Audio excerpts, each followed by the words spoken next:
மினிமமாக உனக்கு இருக்கிற ப்ரெஷர் ஹவுஸ் ஆஃப் நாலேஜ் அதெல்லாம் அவேர்னஸ் நிறைய ஐடியாஸ் எல்லாம் கரெக்டாக எப்படி ஒன்று பார்ட்டிசிபேட் பண்ணுறேன் அதுதான் ரொம்ப முக்கியம்.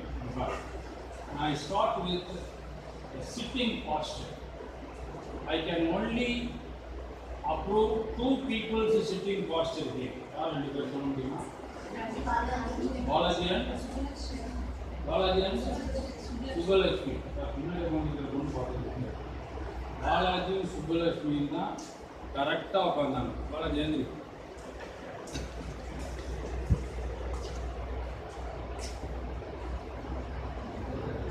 ஹலோ வாங்கிக்கிறேன்.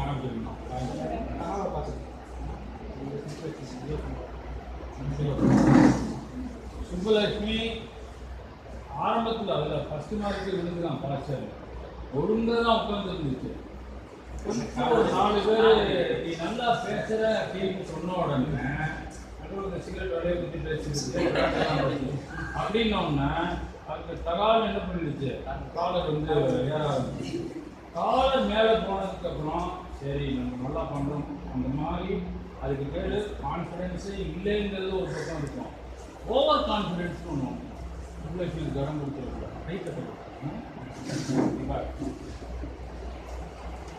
பாலாஜி கடைசி வரைக்கும் இப்படிதான் இருக்கும். சுப்புலட்சுமி ஒழுங்காக தான் இருந்தது. அப்புறம் என்ன ஆச்சுன்னு தெரியல, திடீர்னு காலை போட்டு இதுக்கு பேர் கிராசிங் த லெக்ஸ்ன்னு பண்ணக்கூடாது. ஏன் உங்களுக்கு தெரியல அப்படின்னா, நீங்கள் என்சிசியில் ஆர்ட்ஸ் காலேஜஸில் என்சிசின்னு ஒன்று இருக்கும். ஸ்டாண்டிங் அட்டென்ஷன் அப்படின்னு சொன்னால் உனக்கு தெரியும், இப்படி நிற்கணும், கால் ரெண்டும் V shape 30 degrees. We shape இல்லை, 30 degrees அளந்தீங்கன்னா 30 degrees கரெக்டாக இருக்கணும். சிட்டிங் அட்டென்ஷன் ஒன்று உண்டு. அது என்ன தெரியுமா, அவங்களுக்கு ஏதாவது பாடம் நடத்துனாங்கன்னா இப்படி உட்காந்து கையை இப்படி வைக்கணும். இப்படி உட்காந்து நீ குரூப் டிஸ்கஷனில் பேசுனீங்கன்னா ஏதோ சில பேசுகிற மாதிரி இருக்கும். அது தேவையில்லை. இப்படி வச்சுக்கலாம். Resting your arms on the chair. இதுக்கு பேர் ஆர்ம் சேர்னு பேர். ஆர்ம்லெஸ் சேர்ஸ்லாம் உனக்கு தெரியும். ஆர்ம் சேர்னா அவ்வளோதான் இருக்கும்.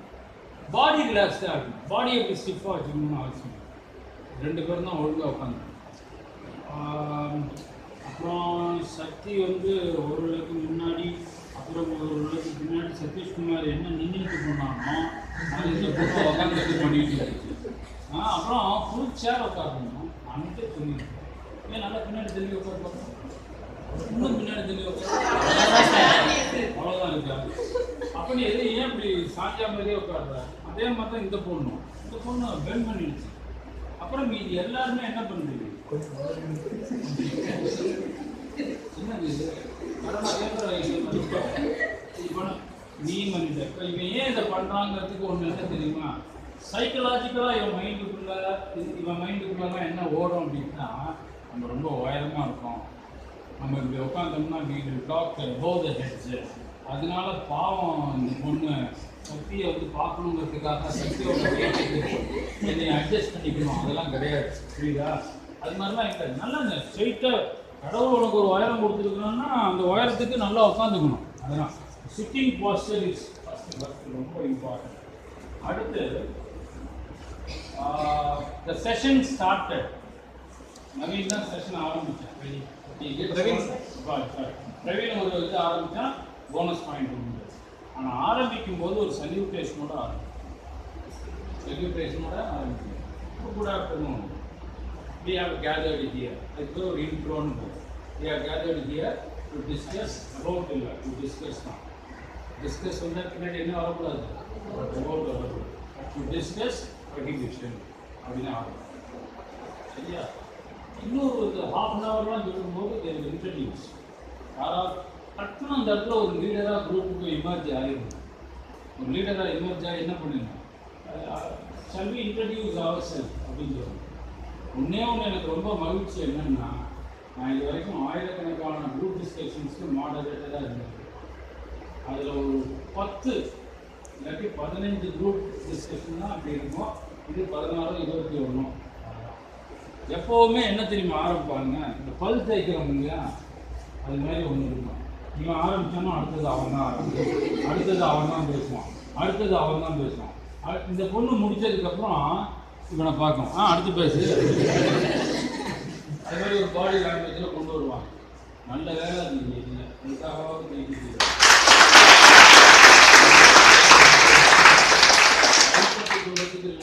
ஒன்று நீ தூங்காமல் இருக்கணும். இன்னொன்று என்னன்னு கேட்டிங்கன்னா, நிறைய கை தட்டிங்கன்னா உடம்பு இல்லையா?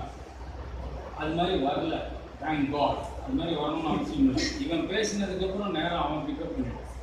உனதுக்கப்புறம் யார் எடுத்தா? இந்த பொண்ணும் அந்த பொண்ணும் சக்தி எடுத்து. யாராவது கரெக்ட் ஆப்சர்வேஷன் சொல்லுங்க பார்க்கலாம். யார் அதிகமாக பேசு? யாரு அடுத்தது? ஸோ அதிகமாக பேசினது சக்தி சுப்புலட்சுமி. ஆரம்பத்தில் நான் சொன்ன பற்றியா, அரை மணி நேரம் பெருசா 10 நிமிஷம் பெருசாங்க. அதுக்கு என்ன விளக்கம்? அரை மணி நேரம்னா என்ன பண்ணணும்? கடற்கரை ஆரம்பிச்சான். அப்புறம் பெட்ரோல் தீர்ந்து போச்சு. காரணம் என்னன்னு கேட்டால், ப்ரொஹிபிஷன் அப்படின்னு சொன்னால், முதல்ல ப்ரொஹிபிஷன் எப்போ எந்த வருஷம் வந்து அதான் கெசட் ஹவுஸ் ஆஃப் நாலேஜ் யார் கொண்டு வந்தா? திரும்பவும் அது எப்படி போச்சு? திரும்பவும் அது யார் கொண்டு வந்தா?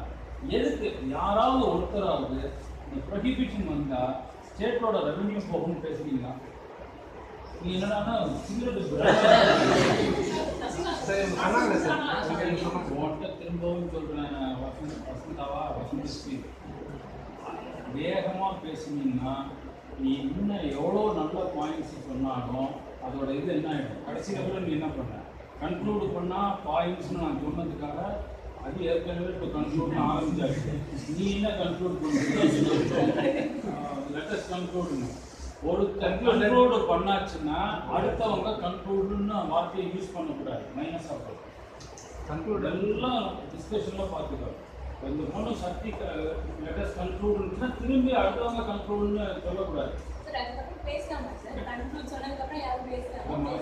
மாடரேட்டர் என்ன வருது?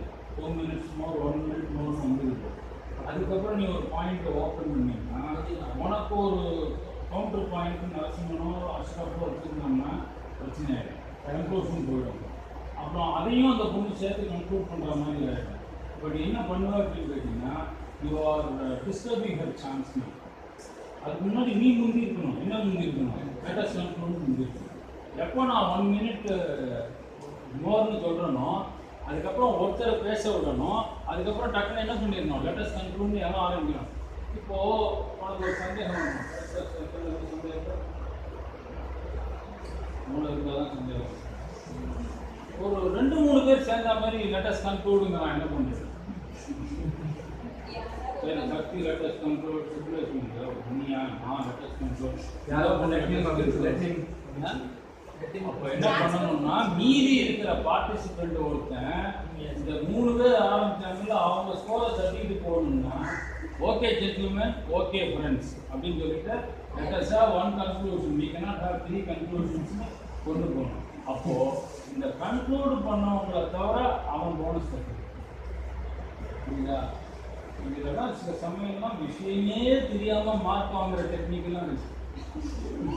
ப்ரொஹிபிஷன் தான் எனக்கு என்னன்னே தெரியாது சார், ஆனால் பார்க்குறீங்களா எல்லாரை விட நான் மார்க் தட்டி காமிக்கிறேங்கிறது தட்டதெல்லாம் இருக்குது.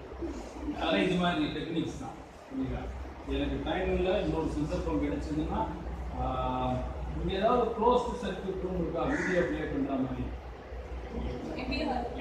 ஏன்னா இங்கே பவர் பாயிண்ட் போடுறாங்க, இங்கே ரொம்ப இதாக இருக்குது. வேற எங்கே இருக்கா? அங்கே கொண்டு போனோம்னா I can screen you some video tapes of ideal correct group discussion videos போட்டுக்காங்க. அது கேமரா எல்லா ஆங்கிள்லையும் போகும். ஒருத்தன் எப்படி உட்காந்துருக்கான், என்ன பேசுகிறான், வேவிங் ஆஃப் திடீர்னு நரசிம்ம என்ன தெரியுமா பண்ணால் அஷ்ரஃப் முதுகில் தபாஸ் பண்ணுறான். அதெல்லாம் பஸ்ஸில் போகும்போது ஹாஸ்டல் ரூமில் வெளியில் தான், யாரையும் அடிச்சே பண்ணக்கூடாது. ஏன்னா அது உன்னோட கிளாஸ்மேட்டாக இருக்கலாம், ஃப்ரெண்டாக இருக்கலாம், நீ வெளியே போய் கட்டி கொடுக்கணும், டச்சே பண்ணக்கூடாது. அந்த முன்னாடி லீன் பண்ணி சில பேருக்கு என்ன ஆகும் அப்படின்னா கொஞ்சம் எப்போவுமே முதுகு இதாக இருக்கும். அவங்க என்ன பண்ணோன்னா நல்லா பின்னாடி தள்ளி சென்டர்